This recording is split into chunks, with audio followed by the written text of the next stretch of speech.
Hello everyone. Today is February 3rd, 2018. I am thrilled to be here. I'm Richard Lewis Brown. This is part 2 of our videos. We did the first part with Kai. She came down from Vallejo on her off day, spent her gas money, her free time to support my campaign. I can't thank you enough, Kai. And of course, this is Carmen. She got me involved in the union in 2010. And to be honest, I'm not sure if I knew anything about Local 1000 until Carmen came to my desk one day and said that, listen, I'm going to a union meeting. You should come with me. And I said, yes, I'll do that. So with that being said, in part 1, I was thanking everyone for supporting me. And to anyone that I've offended, I've asked you to deeply in my heart, to please forgive me. Whether it's been this week in my Facebook posts, or if it's been anything in my past, if I've offended you with my actions or my ways or my demeanor, I'm sorry, I'm not a perfect person. I'm aiming to be the best I can be and be your new Local 1000 president. With that being said, we're looking at the brochure, Don't Stop Believing, Richard Lewis Brown for Local 1000 president. The vote, April 20th to May 21st, 2018. They mail out the ballots on April 20th. And so, Kai, you mentioned to me, we're going to go back to the cookie commitment. And you said which part of this was the part that really stuck out to you? The part that you said you really resonated with you. It was the second O, outstanding leadership by listening to and appreciating our valued represented employees. Okay. So when I was doing the brochure, creating the brochure, and I had help, I said to myself, and to the people I was working with, we have to create a new culture, a new environment, something that's really beautiful. You know, when you look at the blue sky, you feel good. You see the warm, loving orange sun, you feel even better. And so in order to create that new environment, create that new culture, we came up with the cookie commitment. And this part, the second O, outstanding leadership by listening to and appreciating our valued represented employees. What that means is, I'm going to listen to everyone. Everyone, not just the due paying members, but also the fair share fee payers and the NGO. Because personally, I feel that we put too much emphasis in national agendas and in national politics. The only politics that I want to be involved in is helping you get more money and to grieve every case. You know, every grievance that we have, the union looks at and says, if we can win it, we'll grieve it. If we can't, we won't. But to everyone that pays their money to the union, if you have a problem, you want your case grieved. If you pay your money, you want your respect. That's why I say outstanding leadership by listening to and appreciating our valued represented employees. And so when you come over here, you'll see respect for dissenting union represented members. What I should say is employees. But we need to listen to everybody in our union. And so if you look over here, I think there's a possibility we may have stopped listening because we don't have term limits for the volunteer elected positions. See, all the leadership positions are volunteer. My job is working for the state of California. This, what I'm doing here for the union, is me volunteering.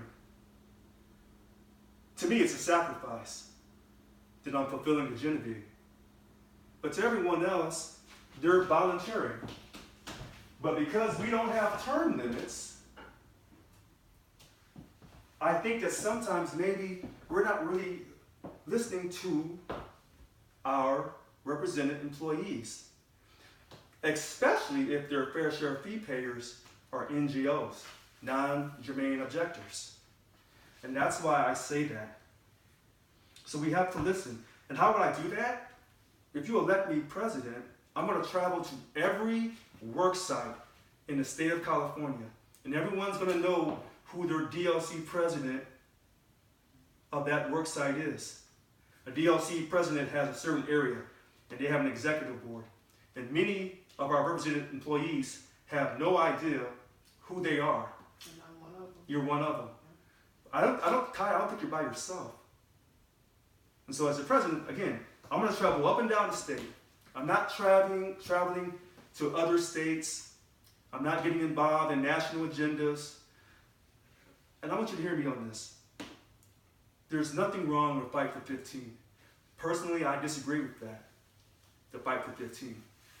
Because when you go to school for business, they tell you when you raise the wage, oftentimes the businesses just simply raise the price of the goods so they can keep their profit margin. I cannot say for sure that the Fight for 15 is really going to help people. Hopefully it does, because I'm for people. Remember, I'm pro-union.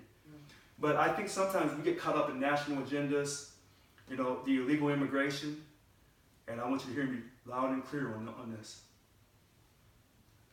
I believe in families, and I don't believe in separating families, and I don't believe in scapegoating people. But, oftentimes in America, when the economy goes bad, people get scapegoated. And I believe if you go back in our past, you'll see that certain people in America have been scapegoated.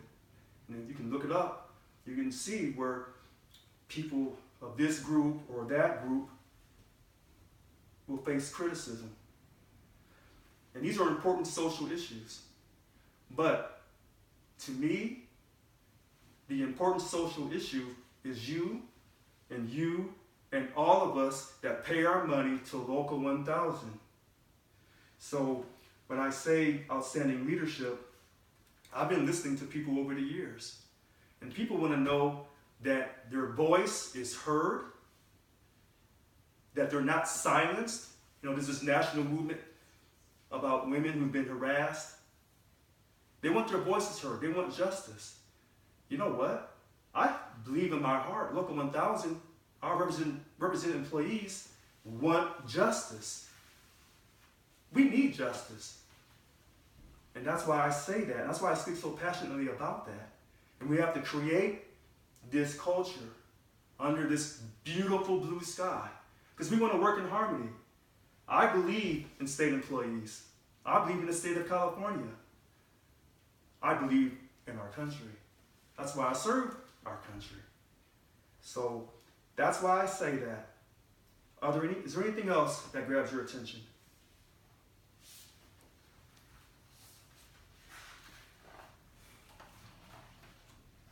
While she's looking, I want to go ahead and mention what grabbed my attention about your letter. And I really appreciate you willing to put this in writing. But what really caught my attention is right in the middle, where it says, furthermore, I will not endorse or support anyone running for one of the 4 statewide office positions for Local 1000 unless that person has a notarized statement clearly indicating that he or she or his or her refusal to accept. That to me means a lot, because that means to me that you are not going to be pushed by your slate or anybody else to go back on your word. So that stood out to me in your letter. Well, thank you. And I'm going to tell you why I did the letter. Because I wanted to be on record.